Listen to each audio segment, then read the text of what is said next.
And now, here's your host of Shaping Success, Wes Tankersley.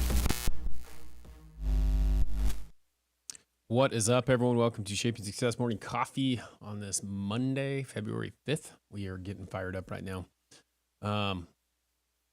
It's been a couple days. I took a couple days off. I'm tired. It is one of those deals where I have been sick and I'm finally starting to feel a little bit better. I feel like I woke up this morning and didn't have the normal crap going on. So I feel a little bit better. But, you know, things happen. It's funny. My son has been waking up. What's up, Nikki? Thanks, everyone, for joining. We are doing this live on YouTube. If you want to go over to YouTube, you can go to Shaping Success with Wes Tankersley. You can click the link in my bio and you can hang out over there and get into the conversation. Trying to make this kind of like a morning talk show for the most part, where you can get in there. But anyway, I haven't been feeling well, and I'm finally kind of getting on the other end of it. It's tough because I've always had sinus issues, and then, I don't know, I may have had COVID, I may have had the flu, I may have had something, I don't know. I don't care to test anymore because I just think that you get sick. It is what it is. And so I'm finally starting to feel better, though, it seems like. But with that, you're tired. I'm tired. Like this morning, I'm tired. My son's been waking up in the middle of the night, and my daughter has been having bad dreams and coming in, and she's like, if it isn't one thing, it's another, getting woke up in the middle of the night. So it's kind of annoying at that point. But we're getting through it. And just a lot of things going on in my life, trying to make things happen, trying to make things go. And sometimes it's tough to be motivated, to motivate other people when you're trying to find a way to motivate yourself. And I was thinking about that this morning, and I came across something because I take notes. I write notes down on my phone from time to time. And I used to write these little notes and post them on Instagram. Brian, what's happening? Don't be annoyed, warrior. The thing is it's all about moving forward, right? It's always about like, what can you do to move forward? How can you motivate yourself? How can you be better? What can you do? And when I started on social media, and it's funny because I see this is 2120. So this is the very first note that I thought about, and I started writing things down. This is in my notes app. And there was a bunch of stuff that I wrote down. It's like, what are you waiting for? What is holding you back? Is it the opinions of others? Is it you thinking you're not worth it? One sure way to not get what you want is to do nothing about it. Just sit back and watch life pass you by. What are you scared of? What is holding you back? What is up, Joe? How's it going? Happiness will never be yours if you don't take action. Action will never happen on its own. You have to make a decision that you are in control. You have a choice in your path. Stop waiting for someone to give it to you. Go out and take it. And I think that that's something that we have to do. We have to realize that it isn't going to happen on its own. And we get lost in the fact that it's someone else's decision to help you, to make you do that, to keep you going. And it's not. It's yours. The choice is yours. I could have came out here this morning and done nothing, or I could come out here this morning and do this. And I had to think about it this morning because I'm tired. I didn't know if I wanted to do it. There's a lot of things that are changing. And if you can't figure out how to roll with those punches, then it's going to be crazy for you. It's never going to happen. Okay, so remember that. You have to be willing to do the work. So that was 2-1, and this is kind of the progression that has to happen in my life, right? Like, so we're talking, this is what, we're in 24. This is 4 years ago. It's actually almost exactly 4 years ago that I started telling myself these things, right? And here's the thing. We've talked about this a lot. When you listen to some of the previous episodes that have been coming out, these are things that I was saying to myself 4 years ago and that we're talking about now. The blame game never gets never makes anything better. You can't blame someone else for what's going on in your life. You have to be willing to take some ownership in what's going on. Blaming others for your problems isn't going to fix it. What can you do to change it? And I can't tell you what I was going through when I was thinking about this, but I think a lot of times that I blame other people, and you may do this too, for the problems that I have. And if I take a deep look into what I'm doing, a lot of times it's me, right? It's my problem. It's a me problem. And I've noticed that recently I've always been saying, is that a you problem or a me problem to the people who are having issue with what I'm doing? Well, I don't like that you did this. Well, why? Whose problem is that? Is it your problem or is it my problem? Are you creating that problem or am I creating that problem? Do you not like it because it's not the way you do something, or is it because I'm doing something that's wrong? So that's how the blame game, will kind of take that. It's crazy. I can't believe they're all here, because what I would do is I would take this note and I'd write it down, and then I'd put something in there, and then I'd sign it and then post it, kind of like TikTok. It's like we start talking about things, and this was what I was doing on Instagram, trying to grow Instagram at the time. This is one that I have really struggled with the last couple of days. Okay, so one of the reasons that I'd had a tough time too, other than being sick, was that my regimen was messed up, right? If you want results, you must be consistent daily. You can't do something once and expect the perfect results. So when you spend a lot of time doing things a certain way, and my work life was disrupted last week. And it's weird that this tiny little thing could throw a wrench in my life and kind of just make me feel anxious and give me anxiety about something. But my work truck, which is my office, which, Nemo, if you follow me on TikTok or anything like that, most of the time you will see that I post from there. That's where I'm at. That's where I spend the majority of my time. And so you get comfortable and you set up systems and things like that in your office, right? So this is my office. So think about my office as being my truck. And I have all these systems in place. So the way that I do things, I have my sample books where I need them. I have my center console is my workspace where I type up my quotes. I have my tape measure and my laser level in a certain spot. And like, I have everything where I need it. So like I've gotten to the point where it's so easy to just go and do it and not think about it, because it's pretty automatic, because I've done it so many times, and then my truck breaks down, right? Now, all of a sudden I'm in unfamiliar territory. My truck is in the shop. I'm going to be without it for a few days. I don't want to set some other vehicle up to be where I'm doing my work at. And because I know that it's not permanent, right?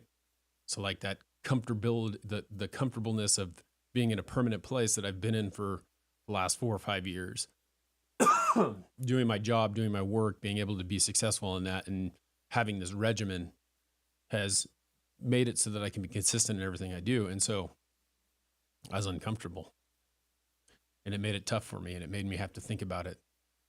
And it almost stopped me. And that was one of the things that I had really was thinking about, is like, this will pass. This is a test. This is making sure that I know that no matter what, I have to keep working. And I did. And now my truck is back, and I can be a little bit more consistent again. But we'll have those wrenches thrown in your life, and you'll have those things that will try to stop you from being what you're trying to be.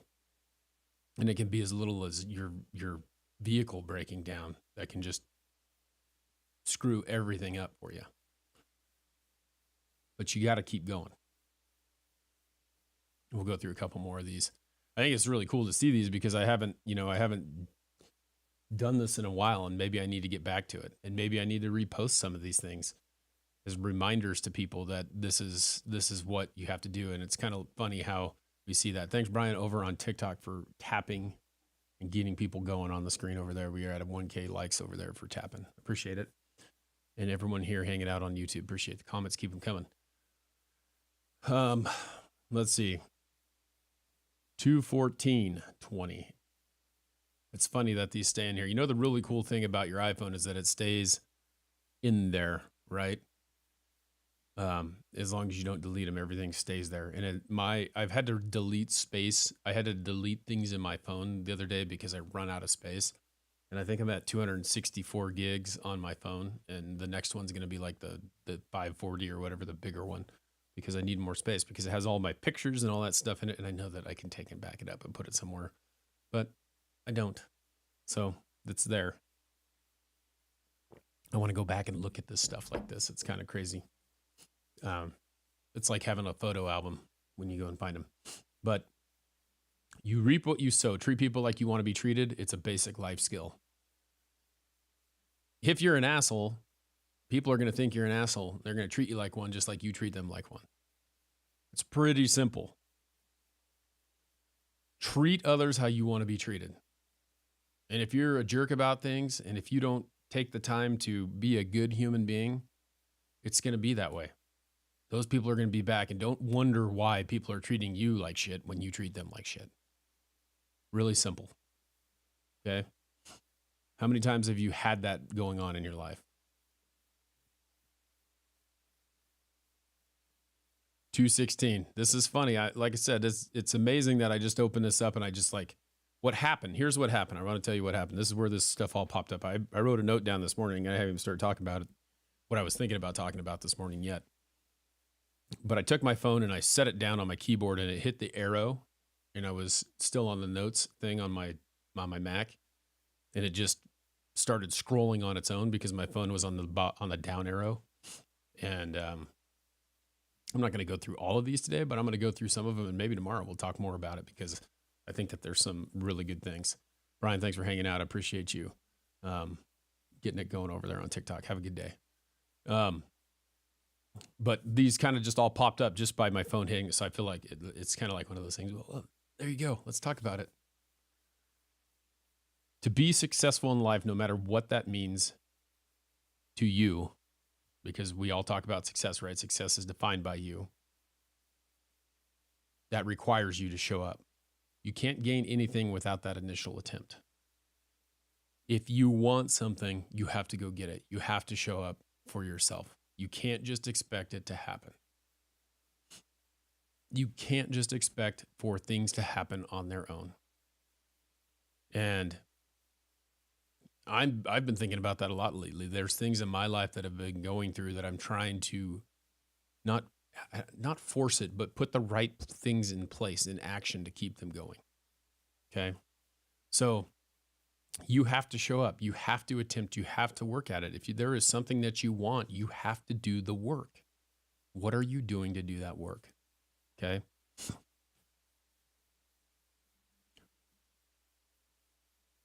We'll do one more of these, and then I'm going to talk to you about what I read this morning and what made me really think this morning.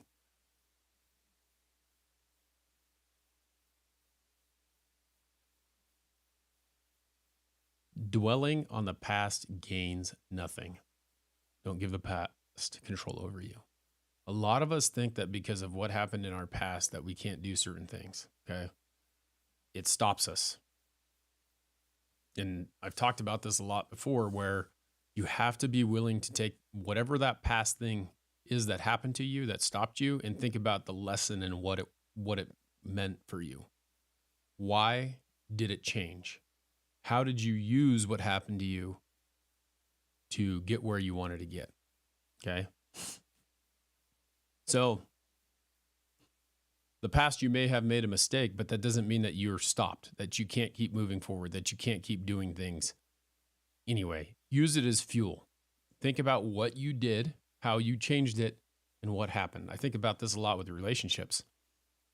I've been married for damn near 24 years now. And to tell you that means that I got married when I was 19. So I dated from like 15, I had some girlfriends in middle school, but let's just say that my dating career was in high school, right? And I dated a bunch of different girls. And what happened was the first one, there was these things wrong. The second one, there was these wrong. The fourth one, there was these things wrong. And the minute that things started working out the best was when I decided that I didn't want to have to change whoever it was that I found. Like, I was accepting them for who they were, but I couldn't accept those first people for who they were. There was nothing wrong with them, but they showed me what I was looking for to find what I have now. And they were mistakes, right? Because they weren't what I was actually really looking for, but they helped me. They taught me that this was what I was not looking for. So I knew what to look for. Okay. The last thing I'm going to leave you with is that this morning I was scrolling through Facebook. Okay. And I live in Boise, Idaho, and there's this thing called Boise Food Finds, right? And everyone's a critic, right? So basically what it is there's a lot of people who are like, oh, these are great places to eat. They talk about the service. They talk about the food. They talk about why they liked it.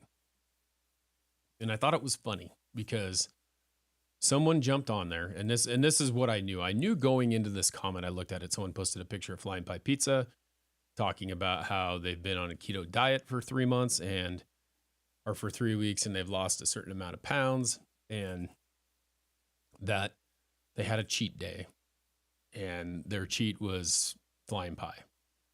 Flying Pie is really good pizza. I enjoy it from time to time. I don't know that it's the best one that I've had, but anyway, it's good pizza here in Boise. I live in Caldwell now, but it's a good pizza in Boise.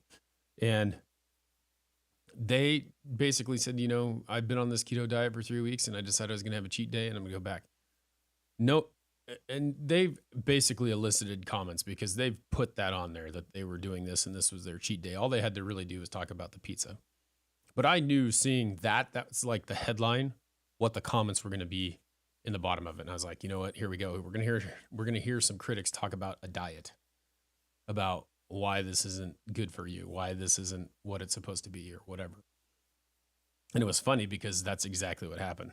First comment, oh, I love Flying Pie. Second comment, nothing wrong with a cheat day. You can have carbs every once in a while. Third comment, there's a better way to get or to be healthy than to do keto. You can have a mixed amount of carbs, protein, and blah, blah, blah. And then it just kind of went down from there. Like everyone's talking about how this person shouldn't be doing that diet and it doesn't matter. But what all they were doing was talking about the pizza. So it was just kind of funny where that goes. And the funny thing to me is like, I sit there and I think everybody is different, right? We're all different. What works for you doesn't work for me. And people start to give advice based on what their feelings are and how it affected them. And so you have to remember that even though someone tells you that something is not right for you, it doesn't mean that it doesn't work. Okay, it doesn't mean that you're unhealthy. What works for me is not going to work for you necessarily. There's a lot of differences in between bodies. There's a lot of differences between what happens with what you eat and how you do it and all those things. And it's just funny to me how everyone can be a critic and everyone automatically has done research and how they relate that to their life. And then they start attacking someone based on what they're doing and not what it was about. And that's why you can't always listen to people who are critical of you. You can listen to them and they can tell you things, but they don't know you. They don't know what you've been through. They don't know who you are. They know what you're talking about at this point in life, but they don't know about the timeline that you have started on. So remember that. Remember that even though you're on this path and someone else has been there, doesn't mean that they are you and that they should tell you how to live your life and that you have to listen to them. Okay? So that's everyone's a dietitian. Exactly. Everyone's a dietitian. Everyone knows everything that is best for them. And I can tell you this myself. That person is bashing the keto diet. I've lost over 100 pounds doing the keto diet at one point in my life. So it doesn't necessarily mean that it's bad for you. You know what was bad for me? Being 350 pounds was bad for me. So it may not have been a good, it may or may have not been a good diet. It doesn't matter. I lost the weight and I'm a more healthy person because I lost the weight. Now, does it work the same as it used to? Nope. So does that mean I have to try something different? Yep. And I'm still a healthy person. So it just doesn't matter. It depends on whatever it is. That's all there is to it. Anyway, I'm an eatitian. It doesn't matter. Do what makes you happy. Do what works for you. Success is generated by you, but don't let other people hold you back because they've decided that they know better than you do. All right. I'm going to leave you with that. I have got to go. I got the kids today. My wife is just about done getting ready, and I've got to go get ready so I can get them ready for school. But we'll go through more of these tomorrow. It's amazing that this kind of popped up, and kind of feel like I need to start doing these again. But maybe I'll repost all of them and see what happens, see what kind of drive I get from that. Thanks to our Patreons, Nikki and Anna, and our TikTok subscribers, Nikki and Michelle. Until next time, I challenge you to find the shape of your success.